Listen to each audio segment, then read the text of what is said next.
Well, well, well. Another black roach crawling into my block. Yo! Fresh meat! 4 men stood up. They knew the call. They boxed the quiet black man in before he took 2 steps. Strip his tray. Let me see what we got. One of them slapped it out of his hand. Food hit the concrete. Slade rolled up, 280 pounds. Kneel, dog. The quiet man stared right through him. Shoved Slade's chest with one hand. Back up off me. You got some nerve, boy. Ain't nobody told you? Fresh meat don't talk. You kneel, or I bury you right here. Every guard looked away. 200 inmates held their breath. What happened in the next 30 seconds? That's exactly why Slade's own crew had to carry him out. His name was Caleb Quinn, 29 years old, 5'10", 165 pounds soaking wet. The kind of man you'd walk past on the street and never look at twice. But that was the mistake everybody made with Caleb. They saw quiet and assumed they were weak. They saw thin and assumed soft. They never bothered to look deeper. Caleb grew up on the east side of Baltimore. No father, no money, just him and his grandmother Ruth in a 2-bedroom apartment above a laundromat.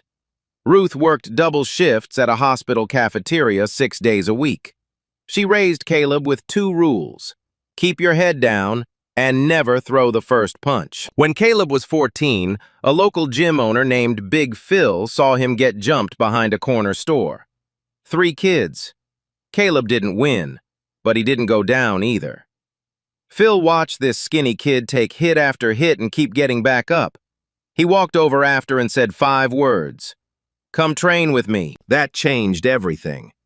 Caleb had a gift. His reflexes were unnatural. His timing was surgical. By 22, he was tearing through the amateur MMA circuit. 3 states had his hands registered. Scouts were calling. A real career was right there in front of him. Then came the night that broke him. A sparring session. Caleb threw an elbow. Clean technique, nothing dirty, and his partner dropped. Jaw shattered in 2 places. The sound still lived in Caleb's head. Bone cracking. The scream that followed. The ambulance lights. His partner recovered. But Caleb didn't. He walked out of that gym and never went back. Told himself his hands were too dangerous. Told himself the next time could be worse. Ruth watched her grandson shrink into himself and said, "Your hands can heal or hurt, baby. You choose every single day." Caleb chose silence. He got a job at a warehouse, kept to himself. Life was small, but it was safe. Then one night, a routine traffic stop changed everything. A cop named Officer Briggs pulled Caleb over for a broken taillight. 20 minutes later, a bag of pills appeared in his glove compartment. Caleb had never touched drugs in his life. Didn't matter. His public defender met him for 11 minutes total. The judge gave him 3 years. Ridgemont State Correctional. Medium security. Overcrowded. Underfunded. The kind of place where ceiling tiles dripped brown water and the lights buzzed 24 hours a day. Cell Block D was the worst wing, and that was Donnie Slade's kingdom. Slade ran everything. Commissary, phone time, bed assignments, even which inmates got to sit where in the cafeteria. Every new arrival had 2 choices: pay Slade's weekly tax or get crushed. The guards knew. Some were scared. Most were paid off. The system worked. For Slade. But there was one guard who didn't play along. Officer Brenda Walsh. 15 years on the job. She'd filed complaint after complaint about Slade's operation. Every single one got buried. So Walsh started keeping a private notebook. Dates, names, incidents. She wrote everything down and told no one. Caleb's first night. Small cell. Concrete walls. He lay on a mattress thinner than a phone book and opened a worn copy of Marcus Aurelius. Down the row, someone was screaming. Caleb turned the page. In the next cell, an older black man named Terrence Moore leaned against the bars and watched. Terrence was 56, former paralegal, serving 5 years for a white-collar charge. He'd seen dozens of new inmates come through Block D. Most of them broke within a week. But this one was different. Terrence could feel it. The way Caleb absorbed that cafeteria beating and said nothing. The way he didn't shake, didn't cry, didn't pace. That wasn't a weakness. That was discipline. The next morning, Caleb woke up to a shadow standing in his cell doorway. Nathan Cole, Slade's right-hand man. Slade says you owe $50 a week. Commissary or cash. First payment's due Friday. Caleb didn't even look up from his book. No. Nathan Cole stood there for a long second. He wasn't used to hearing that word. Nobody said no in Block D. He went straight back to Slade. The new fish said no, didn't even look at me. Slade was doing push-ups in his cell. He stopped mid-rep, slowly stood up, wiped his hands on his pants. He said what? No, just like that. Flat. Slade cracked his knuckles. A grin spread across his face, but his eyes weren't smiling. All right, I'll handle this one myself. The next day, the laundry room. Caleb was folding sheets alone. The door slammed behind him. He turned around and Slade was already 3 feet away. 2 of his guys blocked the exit. You think you're special? Slade said. Every tough guy that walks in here thinks the same thing. They all pay eventually.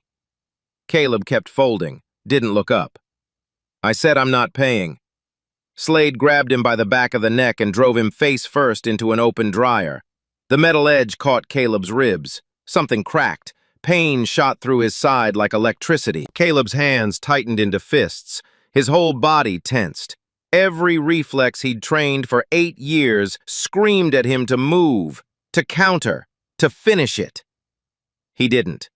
He pulled himself out of the dryer, straightened his shirt, and walked toward the door. Slade's guys stepped aside, not out of respect but confusion. They'd never seen anyone just take it and walk away. Slade called after him. That was free. Next time it will cost more. Back in his cell, Caleb sat on the edge of his bunk. His ribs throbbed with every breath. He pressed his palm against the spot where the dryer caught him and closed his eyes. Terrence appeared at the bars. Let me guess, laundry room? Caleb said nothing. He won't stop, Terrence said. You know that, right? Saying no made it personal. Now it's about his reputation. Caleb opened his eyes. I'm not fighting him. Terrence studied him for a long moment. You might not get that choice. That night, Slade made an announcement to the entire block. His voice echoed down the corridor like a verdict. The new fish has 48 hours. Double rate. He pays. Or I get creative.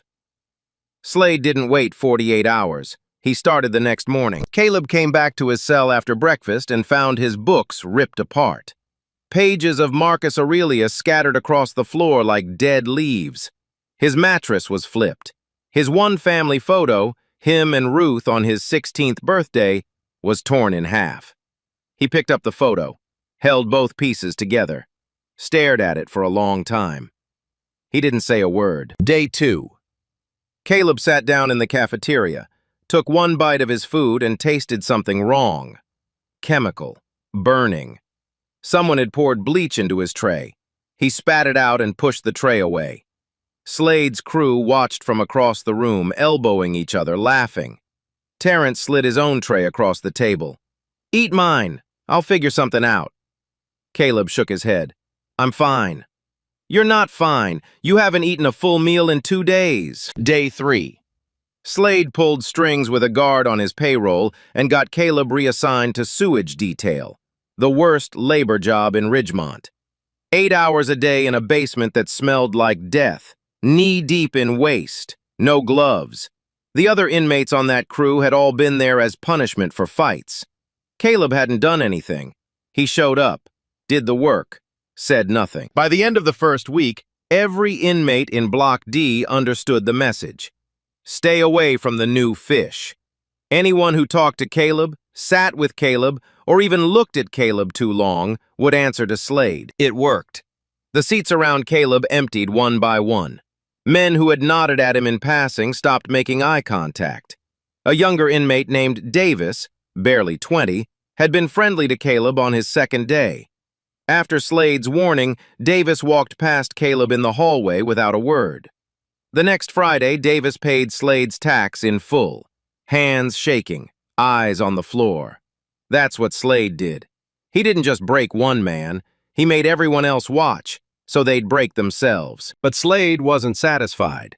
Caleb's silence bothered him more than any fight would have.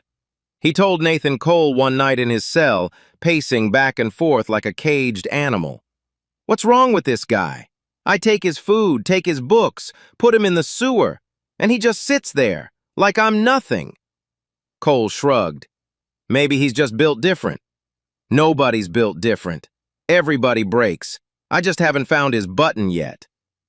Slade found it the next week. Caleb came back from sewage detail, exhausted, and 3 guards were standing outside his cell. One of them held up a sharpened piece of metal, a shiv wrapped in tape. "Found this under your mattress, Quinn." Caleb looked at it. "That's not mine." "Save it for the review board." They cuffed him, dragged him down the corridor while Slade leaned against his cell door, arms crossed, watching with a smile that said everything. Solitary confinement, 5 days. The cell was 6 feet by 8 feet. No window, one light that never turned off, a concrete slab for a bed, a metal toilet with no seat. The air was thick and stale and tasted like rust. Day 1. Caleb sat on the slab and stared at the wall. His ribs still ached from the dryer. Day 2. The silence got heavy. No footsteps, no voices, just the buzz of the fluorescent light and the sound of his own breathing. Day 3. He started thinking about the sparring accident. The elbow, the crack, the scream. He could hear it all again in that tiny room. His hands started shaking. Day 4. He thought about Ruth, sitting in that apartment alone, waiting for letters he hadn't written because he didn't know what to say. How do you tell the woman who raised you that you're locked in a hole because someone planted a weapon you never touched? Day 5. Something shifted. He stopped shaking. He stopped replaying the accident. He sat up straight on that concrete slab and thought about what Terrence had told him through the bars. You might not get that choice. Caleb looked at his hands, opened them, closed them. He thought about Ruth's words, the ones he'd carried since he was 15. Your hands can heal or hurt, baby. You choose every single day. For 4 years, Caleb had chosen to hide, to keep those hands still, to pretend they were just hands. But sitting in that box, starving, bruised, framed for something he didn't do, he realized something. Choosing not to fight wasn't the same as choosing peace. Sometimes it was just choosing to let someone else win.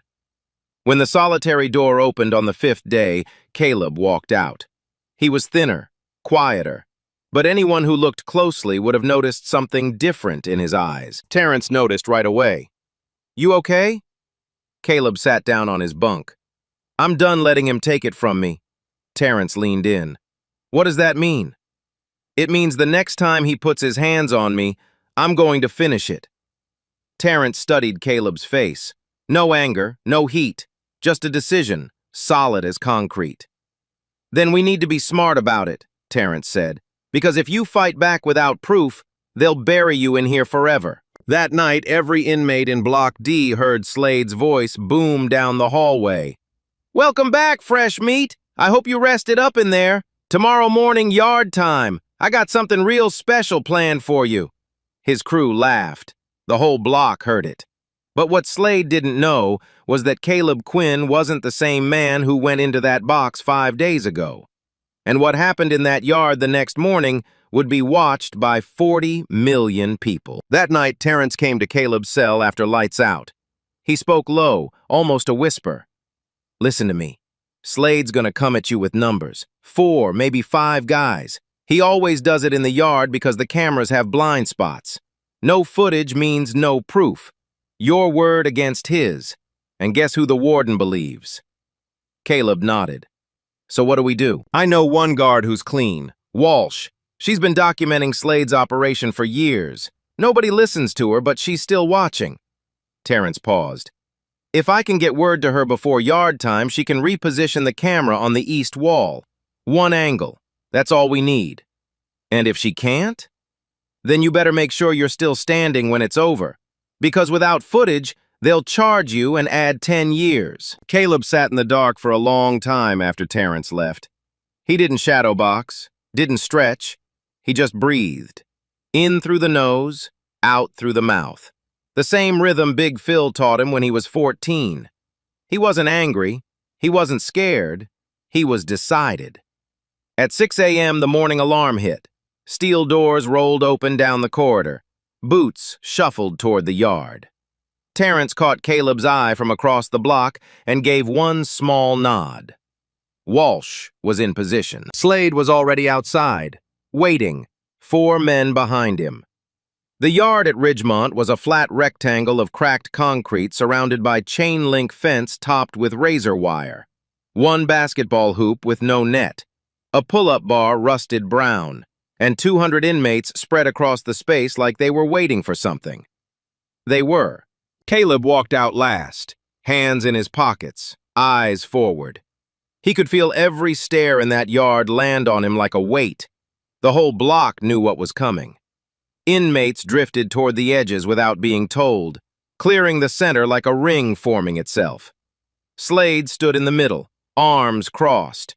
Nathan Cole on his left. 3 more guys fanned out behind him. 280 pounds of muscle and confidence. He rolled his shoulders and smiled. "Look who's back from the hole! You lose weight in there, fresh meat? You look like a skeleton somebody forgot to bury." Caleb stopped 15 feet away. He didn't respond.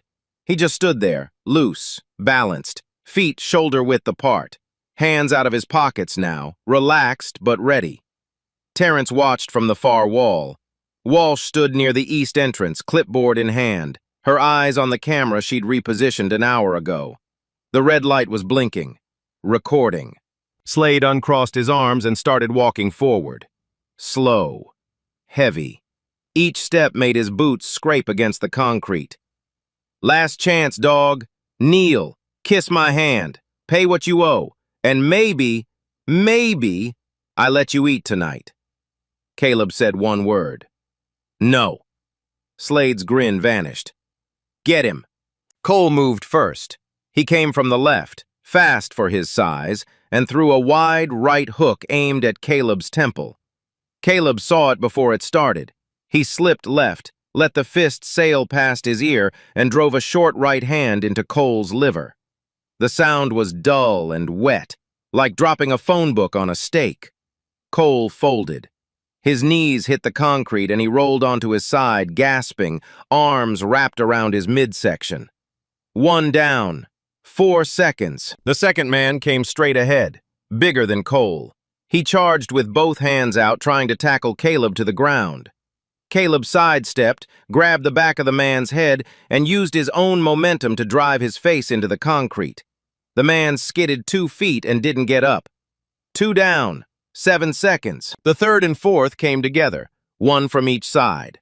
Caleb backed up 2 steps, not panicking, just creating space. The one on his right swung first. Caleb blocked it with his forearm, pivoted, and delivered an elbow to the man's jaw. The crack echoed across the yard. The man's legs turned to water. The fourth one hesitated. That hesitation cost him everything.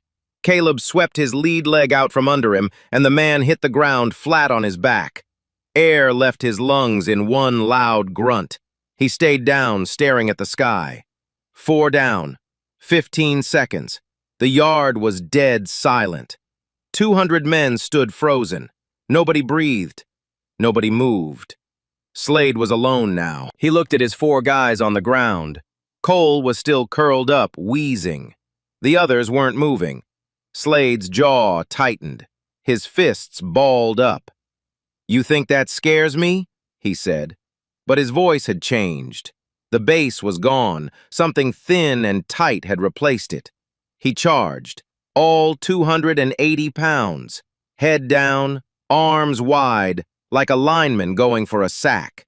The concrete shook under his boots. Caleb didn't move. Not yet. He waited. 1 second. 2. Then, at the last possible moment, he stepped offline to the left. Slade's momentum carried him forward into nothing. Caleb grabbed his right arm, pivoted his hip underneath Slade's center of gravity, and threw. The hip toss was a textbook. 280 pounds of Donnie Slade left the ground, rotated in the air, and hit the concrete back first. The impact sounded like someone dropped a refrigerator off a truck. Slade's eyes went wide. The air exploded out of his chest. He lay there, mouth open, trying to breathe. Caleb stood over him, not yelling, not celebrating. His breathing was barely elevated. He looked down at Slade and said it quiet enough that only the men closest could hear. "Stay down. It's over." Slade tried to get up. His body wouldn't cooperate. He pushed himself up on one elbow and collapsed again. A wheeze came out of his throat, high-pitched, broken. 22 seconds, start to finish. Nobody in that yard said a word. The only sound was Slade gasping on the concrete and the wind pushing through the chain-link fence. Then, from somewhere in the back, one man started clapping. Slow, deliberate. Then another. Then 10 more. Then the whole yard erupted. Men were shouting, grabbing each other's arms, slamming the fence. 2 years of fear cracked open in 30 seconds. Slade's crew picked him up. 2 men under each arm, dragging him across the yard like a broken mattress. His feet scraped the concrete. His head hung forward. The man who had run Block D for 2 years couldn't walk on his own. The guards finally moved in, after it was over. They put Caleb against the wall, hands behind his head. He didn't resist. Walsh watched from the east entrance. The camera's red light was still blinking. That footage, 41 seconds of grainy security camera video, was copied by a tech employee named Jordan, who worked the monitoring room. Jordan had watched Slade's crew beat inmates for months and reported it twice. Nothing happened. So when he saw what Caleb did, he made a copy on a thumb drive and uploaded it that night from his apartment. By morning, the video had 10,000 views. By noon, 100,000. By the next day, 4 million. The caption read, "Fresh Meat Fights Back." #FreshMeat started trending on every platform. News outlets picked it up. Talk shows played the clip on loop. Internet commentators broke down Caleb's technique frame by frame. The liver shot, the elbow, the hip toss. Former fighters went on camera and said the same thing. "That man has serious training. That was not a street fight. That was a professional dismantling a bully." Caleb Quinn became the most talked about inmate in America overnight. 4 million people watched a quiet man stand up in a concrete yard and refuse to kneel. But inside Ridgemont, the mood was very different. The warden sat in his office watching the same clip everyone else was watching, and his face was white. This footage exposed his prison, his guards, his failure. Someone had to pay for that, and the warden decided it wasn't going to be Slade. Warden Gerald Hodges had run Ridgemont for 11 years. In that time, he'd learned one rule above all others. Problems don't exist if nobody sees them. Slade's operation wasn't a secret. It was a system. Slade kept the inmates in line. The guards got kickbacks. Hodges got a quiet prison with low incident reports. Everybody won, except the inmates. Now 4 million people had seen what that system looked like from the inside, and the number was climbing every hour. Hodges called an emergency meeting with his senior staff. Doors closed, blinds shut. "Here's what happened," he told them. "An inmate with a violent history attacked 5 men in the yard unprovoked. That's the story. That's the only story." Within 24 hours, Caleb was charged with 5 counts of aggravated assault. The warden added a recommendation to extend his sentence by up to 10 years. Caleb was moved to a restricted wing, isolated from general population, no visitors, no phone calls. Then came Slade's statement. Hodges had coached him personally. Slade sat in the medical wing with a neck brace he didn't need and a bruise on his back that was real. A prison counselor recorded his statement on camera. "I was just standing in the yard, minding my own business," Slade said. His voice was flat, rehearsed. "Quinn came at me out of nowhere. No warning. He attacked me and my friends. We didn't do nothing." The video was released to local news as an official prison statement. The anchor played it side by side with the viral clip. The framing was clear. Dangerous black inmate attacks white prisoners without provocation. And it worked. The internet split in half overnight. Half the public saw a hero, a man who stood up to a bully. They shared the clip with captions like, "This is what courage looks like," and "Fresh meat is a whole meal." Hashtag fresh meat and hashtag justice for Caleb trended for 3 straight days. The other half saw a threat. Comment sections filled with words like thug and animal, and "this is why prisons exist." Cable news panels debated whether Caleb was a victim or a villain. One network ran a headline that read, "Violent inmate goes viral. Should we be celebrating this?" Caleb sat in his restricted cell and heard none of it. No TV, no radio, no mail. The warden had sealed him off from the world completely. But the world was already looking for him. 300 miles away in Washington, D.C., a civil rights attorney named Diane Prescott was eating dinner when her daughter showed her the clip on her phone. "Mom, you need to see this." Prescott watched it twice, then a third time. She set her fork down. "That man is trained," she said. "That's not aggression. That's self-defense from someone who waited until he had no other option." Prescott had spent 22 years fighting wrongful convictions and prison abuse cases. She knew what a setup looked like, and everything about the warden's narrative smelled wrong. 5 counts of aggravated assault against one man who was outnumbered 5-1, a victim statement from the biggest inmate in the block, no footage from the prison's own cameras. She made 3 phone calls that night. By morning, she had filed a motion to represent Caleb Quinn pro bono. The warden blocked her first visit request. Prescott filed a court order. The judge granted it within 48 hours. When she finally sat across from Caleb in a concrete visitation room, she studied him for a long moment. He was thinner than she expected. Calm. His hands rested flat on the table. "Tell me everything," she said. "From the first day," Caleb told her. "The cafeteria, the tax, the laundry room, the bleach, the sewage detail, the planted shiv, the solitary, and finally, the yard." Prescott took notes without interrupting. When he finished, she clicked her pen and looked up. "Here's what I need. The security footage from the east wall camera, the one that was repositioned. Your medical records from the laundry room incident. Slade's full disciplinary history, and the report from the shiv they found in your cell. They said my prints were on it." "Were they?" "I never touched it."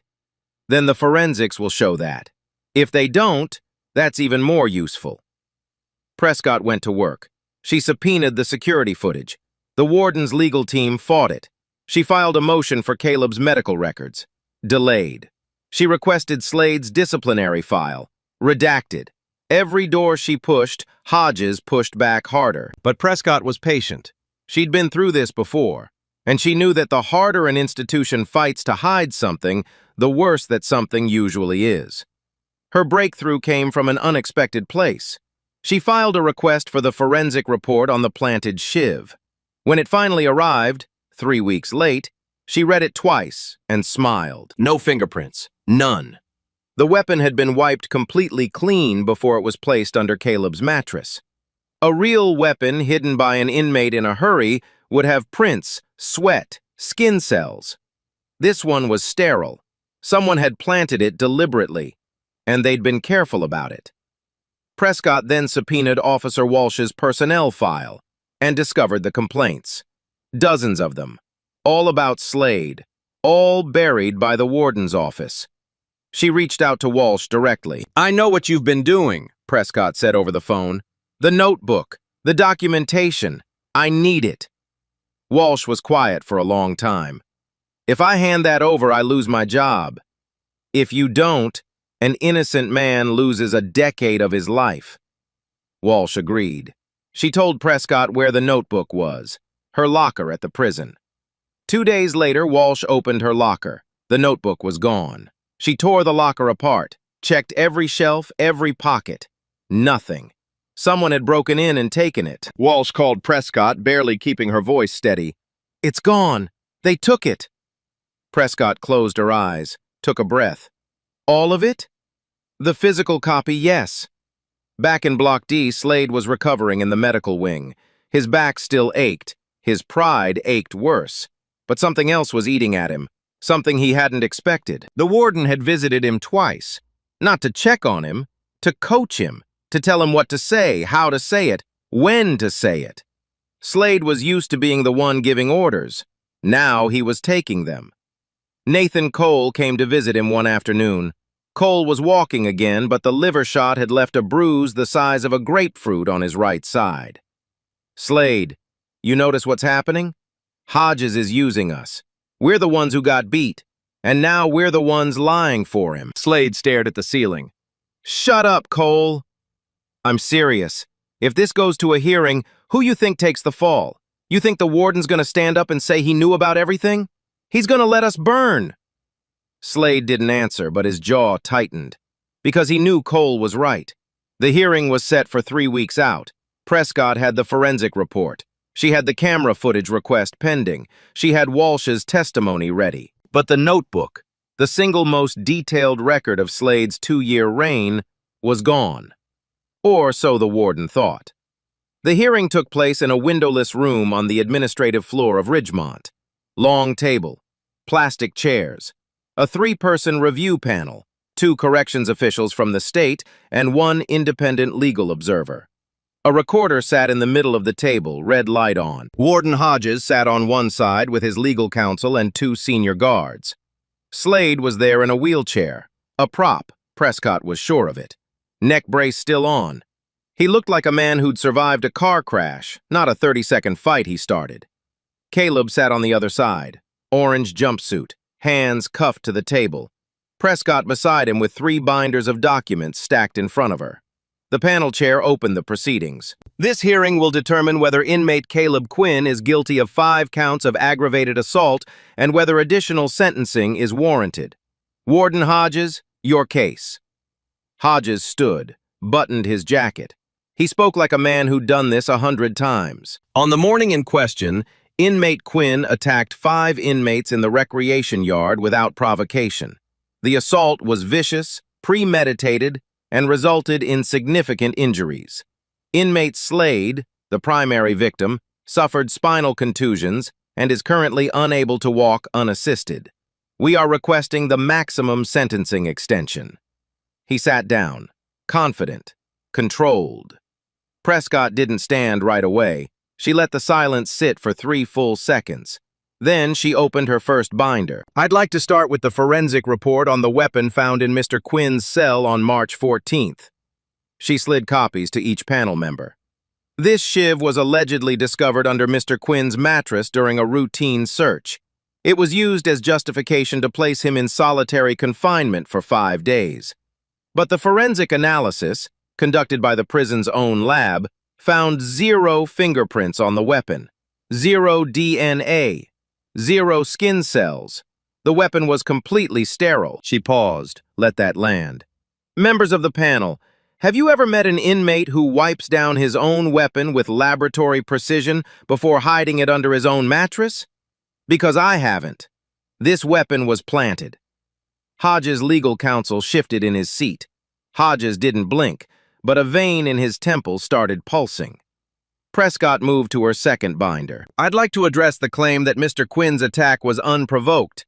I have here a sworn statement from Officer Brenda Walsh, a 15-year veteran of this facility." The warden's jaw tightened. "Officer Walsh has documented a pattern of organized extortion, intimidation, and physical violence carried out by inmate Donnie Slade over a period of approximately 2 years. These incidents include forced payments from new inmates, deliberate food contamination, coordinated beatings, and the targeted harassment of Mr. Quinn specifically, including the laundry room assault that fractured his rib." She slid Walsh's statement across the table, every page, every date, every name. Officer Walsh filed 14 formal complaints about these activities. All 14 were dismissed by the warden's office without investigation. One of the panel members looked up from the document, looked at Hodges. Hodges stared straight ahead. Prescott opened her third binder. "Now, regarding the yard footage." This was the moment. The warden's team had fought for weeks to suppress the prison's internal camera footage. They claimed the east wall camera was non-functional that morning. Prescott had subpoenaed the maintenance logs and proven the camera was operational. But she had something better. The warden's office claimed that no official footage of the yard incident exists. However, Officer Walsh, anticipating possible interference, repositioned the east wall camera 1 hour before the incident. The footage was captured, downloaded, and preserved. She pulled out a laptop and pressed play. The panel watched in silence. 41 seconds. Slade calling out, "Fresh meat!" 4 men surrounding Caleb. The charge. The fight. Caleb defending himself against 5 attackers. And the moment he stopped, standing over Slade, hands at his sides, walking away. Mr. Quinn did not pursue any of the 5 men after they went down, Prescott said. He used the minimum force necessary to protect himself, and he stopped the moment the threat was neutralized. That is textbook self-defense. The room was quiet. The panel chair replayed the footage. Twice. Then Prescott played her final card. "I'd like to call one more witness. Nathan Cole." Slade's head snapped up. For the first time in the hearing, his face showed something real. Not pain, fear. Cole walked in. He didn't look at Slade. He sat down, stated his name, and Prescott asked him one question. "Mr. Cole, who initiated the confrontation in the yard on that morning?" Cole took a breath. "We did. Slade told us the night before. He said tomorrow we're going to teach the new fish a lesson. He gave us positions, told us to surround him. It was planned." "And the extortion operation? Were correctional officers aware of it?" "Some of them were in on it. They got a cut." "And the weapon found in Mr. Quinn's cell?" Cole looked at his hands. "Slade told one of the guys to put it there. I don't know which one. But Quinn never had a weapon. Everybody on the block knew that." Slade exploded. "You lying piece of—" 2 guards grabbed his wheelchair. He was screaming, veins in his neck bulging. The panel chair called for order. It took a full minute to get the room quiet again. When the noise died, Prescott turned to the panel. "I have one final request. I'd like Mr. Quinn to speak." The panel agreed. Caleb looked up. His cuffed hands were steady. His voice was low, even, almost gentle. "I didn't come to Ridgemont looking for trouble. I came here because a cop put pills in my car that weren't mine, and a lawyer I met for 11 minutes told me to take the deal. I kept my head down. I didn't pay the tax. I didn't fight back when they shoved me into a dryer and cracked my rib. I didn't fight back when they put bleach in my food. I didn't fight back when they planted a weapon in my cell and sent me to solitary for 5 days." He paused. "I only fought back when 5 men surrounded me in a yard and I had no way out. My grandmother told me something when I was 15 years old. She said, 'Your hands can heal or hurt. You choose every single day.' I chose to take it for as long as I could. But when a man puts his hands on you and there's nowhere left to go, defending yourself isn't violence. It's survival." The room was silent.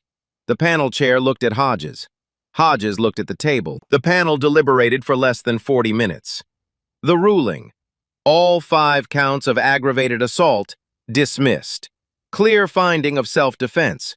The panel recommended an immediate investigation into Warden Hodges, the complicit guards, and the systematic abuse within Cell Block D. Hodges sat motionless. Slade was wheeled out in silence. He didn't scream this time. He didn't say a word.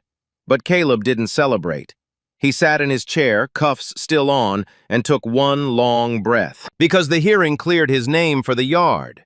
But nobody had touched the thing that put him in Ridgemont in the first place. His original conviction, the planted pills, the 11-minute lawyer, the 3-year sentence for a crime that never happened. Was anyone ever going to look at that? Diane Prescott didn't wait. The morning after the hearing, she filed a motion to review Caleb Quinn's original conviction. The argument was simple.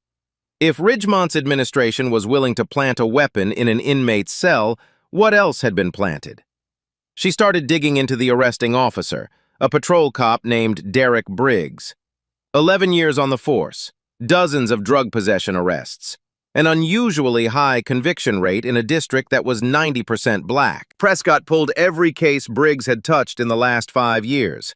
She laid them out on her office floor, one file after another, arranged by date. And a pattern appeared so obvious it was almost insulting. Traffic stop, black male driver, small quantity of pills or powder found in the vehicle. No body camera footage. Briggs always claimed his camera malfunctioned. Every single defendant was assigned an overworked public defender. Every single one took a plea deal. 23 cases. Same script, same cop, same result.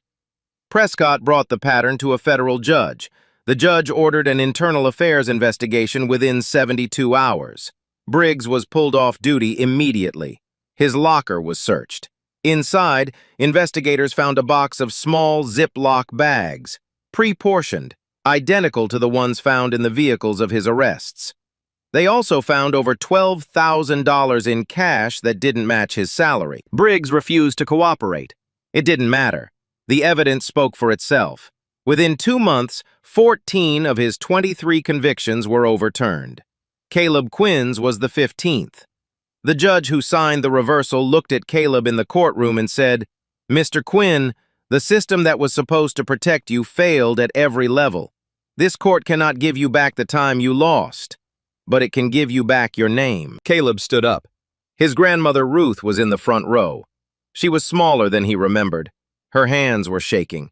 He walked to her and she grabbed him so hard her whole body trembled.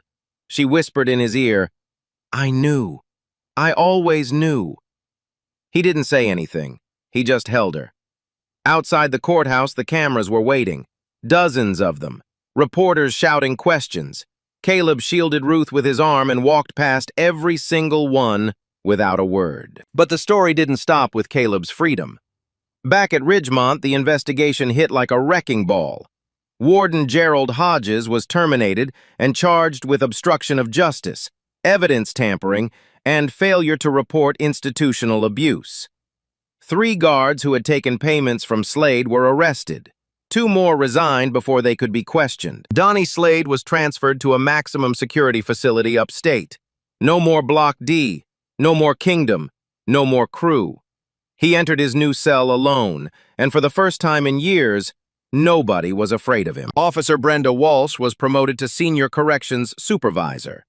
Her first official act was implementing a new intake protection protocol, mandatory check-ins for new inmates during their first 30 days with independent oversight.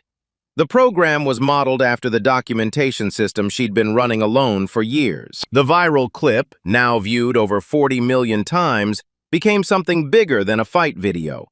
Legal analysts used it in courtrooms. Criminal justice professors played it in lectures. Advocacy groups cited it in policy briefs.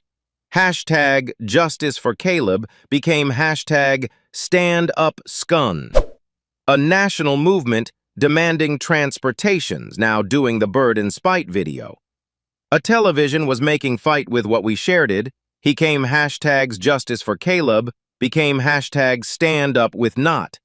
A courtrooms made it individual, and after the work was discovering bywave to the closing craft. The beginning of life can be intelligent to the legal, became hashtag #StandUpWithNot. Now this court is before Justice for Caleb, became hashtag #StandUpWithNot, but they will be making advanceable to this. He realized this would become 14 million, and Convey started for them. Let me do it. His notice was what we find out with everybody. He felt some prevented with 1 million worse to the reacher. The bottom getting it still show at 4. And the roots of manage, the professor gets administration. He well befelled in little video with hashtag man. Legal groups Justice for Caleb became hashtag #StandUpWithNot, and again with 2021. He said that reveals that will could just, whether it now called any buddies for growth. Hashtag #StandUpWithNot and buildinate 14 million worse. Hashtag #StandUpWithMost eventually will get it a label mill require than voted in the room, and showing 230s will be able to ever well. The 8s of these clip will not noticed reported black in polled, but they will be a very bigger to America growth. The viral clip, now viewed it in courtrooms, became something bigger than a fight video. Legal became hashtag stand, dub, or stand up, which what we find out a different thing with stand national movement demanding transparency, accountability, and protection for inmates who report abuse. 3 states introduced legislation within 6 months. 2 of them passed. Caleb went home to Baltimore. He walked into Ruth's apartment above the laundromat and sat at the kitchen table where he'd eaten cereal as a kid.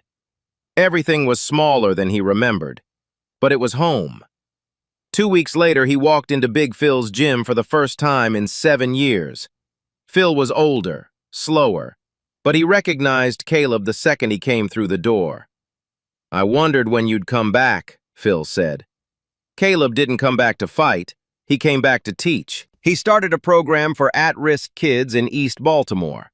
Free classes, 3 days a week. He taught them technique, but technique came second. The first thing every kid learned was the same thing Ruth taught him. Your hands can heal or hurt. You choose every single day. He called the program Stand Up Inside. 6 months after Caleb Quinn walked out of Ridgemont, a new inmate arrived at the facility. Young, 19 years old, scared. He walked through the cafeteria door on his first day holding a plastic tray with both hands. No one circled him. No one slapped the tray. No one called out a code. A corrections officer met him at the entrance and walked him to a table, sat him down, explained the rules, the real ones, told him about the check-in schedule, the complaint system, the independent oversight board, told him he had rights and that someone would make sure those rights were respected. The officer's name tag read Walsh. That's what change looks like. Not a single headline, not one viral moment. It's the kid who walks into the worst place of his life and gets treated like a human being because someone before him refused to kneel. Terrence Moore was released on parole 4 months after the hearing. He moved to D.C. and got a job at Diane Prescott's law firm, not as a lawyer, but as a paralegal researcher specializing in prison abuse cases. The same skill set that kept him alive inside Ridgemont now helped other men get out. Nathan Cole earned his GED while serving the remainder of his sentence. He wrote Caleb a letter, 3 pages, handwritten. He never sent it. But the guards who cleaned his cell after his release found it folded inside a library book. The last line read, "You didn't just beat Slade that day. You showed me I didn't have to be him." Officer Derek Briggs was convicted on 18 counts of evidence tampering and civil rights violations. He received 12 years in federal prison. The judge noted that Briggs had stolen more years from innocent men than most of the inmates he'd helped lock up. The Stand Up Inside program in Baltimore grew faster than Caleb expected. Within a year, 60 kids were enrolled, then 100. Local businesses donated equipment. A retired boxing coach volunteered on weekends. A documentary crew filmed a short piece that got picked up by a national network. But Caleb's favorite moment didn't happen on camera. It happened on a Tuesday afternoon. A 14-year-old kid named Dante, small, quiet, always standing in the back of the class, got jumped behind a gas station on his way to training. 3 older boys. Dante didn't win, but he didn't go down. He showed up to the gym 20 minutes later with a split lip and torn shirt. Caleb looked at him and saw something he recognized, something from a long time ago. "You all right?" Dante wiped the blood off his mouth. "I'm here, aren't I?" Caleb nodded. "Yeah, you are." The cycle doesn't always break in courtrooms or in front of cameras. Sometimes it breaks in a gym on a Tuesday. Sometimes it breaks because one person decides that the next kid who walks through the door is going to have it different. That's what Caleb Quinn chose.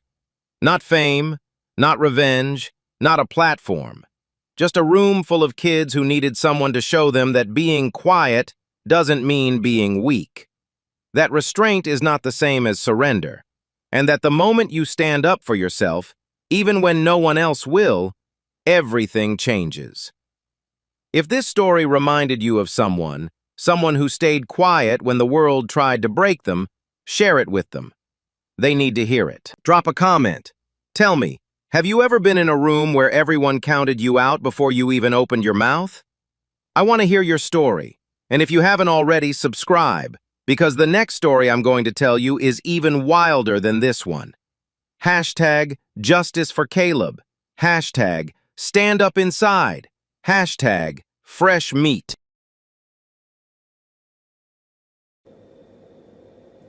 22 seconds, 5 men down, and the man who ruled cell block D for 2 years had to be carried out by his own crew. But what makes Caleb Queen's story worth telling isn't those 22 seconds, it's every moment before them, the cracked rib, the bleach, the blended weapon, 5 days in a concrete box. He took all of it, not because he couldn't fight back, but because he was choosing not to. And that's what people get wrong about restraint. They see quiet and think weak, but restraint is a man who knows he can end you and still gives you every chance not to make him. He only fought when there was no exit left. And when it was done, he didn't shout, just looked down and said, "Stay down, it's over."